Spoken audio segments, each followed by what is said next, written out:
అందరికీ నమస్కారం. ఇప్పుడే అందిన వార్త. తెలంగాణ ప్రభుత్వం అదిరే శుభవార్త, జనవరి 26న ప్రారంభం అంటూ వార్తలు అయితే వస్తున్నాయి. మరి దాని గురించే వీడియో చేయడం అనేది జరుగుతుంది. వీడియో స్కిప్ చేయకుండా చివరి వరకు చూడండి. అలా అయితేనే మీకు పూర్తి ఇన్ఫర్మేషన్ అందుతుంది. అలానే చాలామంది చూస్తున్నారు కానీ సబ్స్క్రైబ్ చేయడం మర్చిపోతున్నారు. దయచేసి సబ్స్క్రైబ్ చేయండి. ఇంకా లేట్ చేయకుండా వివరాల్లోకి వెళ్ళిపోదాం. ప్రభుత్వం గుడ్ న్యూస్ అందించింది. కొత్త ఏడాదిలోనే కొత్త సేవలు అందుబాటులోకి తీసుకువచ్చేందుకు రెడీ అవుతోంది. దీనివల్ల హైదరాబాద్లో ఉంటున్న వారికి ఊరట లభించింది. ఇంతకీ ఏ సేవలు అందుబాటులోకి రానున్నాయో ఇప్పుడు తెలుసుకుందాం. సిటీలో తొలిసారిగా బహుళ అంతస్తుల పార్కింగ్ సముదాయం అందుబాటులోకి రానుంది. నాంపల్లిలో దీన్ని నిర్మిస్తున్నారు. ప్రభుత్వ ప్రైవేట్ భాగస్వామ్యంతో దీన్ని ఏర్పాటు చేస్తున్నారు.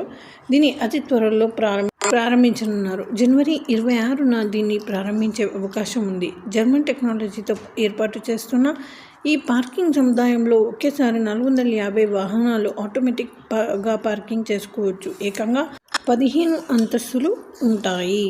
వాహనాలు పార్క్ చేయడానికి కింద అంతస్తులో 4 టెర్మినల్స్ ఏర్పాటు చేశారు. లిఫ్ట్ ద్వారా వాహనాన్ని ఖాళీగా ఉన్న స్థలంలోకి తీసుకెళ్ళి అక్కడే పార్క్ చేయొచ్చు. అలాగే పై అంతస్తుల కూడా పార్కింగ్ ఫెసిలిటీ ఉంటుంది.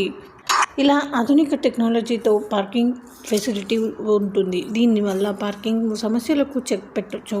అలాగే సిటీలో ఇంకొన్ని ప్రాంతాలలో కూడా ఇలాంటి సేవలు అందుబాటులోకి రావచ్చే అంచనాలు కూడా ఉన్నాయి. అయితే ప్రభుత్వం నుంచి ఎలాంటి సమాచారం లేదు. రానున్న రోజుల్లో ఈ అంశానికి సంబంధించి పలు అంశాలు కావచ్చు. కాగా విదేశాల్లో చాలా దేశాల్లో ఇలాంటి పార్కింగ్ సౌకర్యాలు అందుబాటులో ఉన్నాయి. ఇప్పుడు సిటీలో ఏర్పాటు చేస్తున్నారు. Thanks for watching.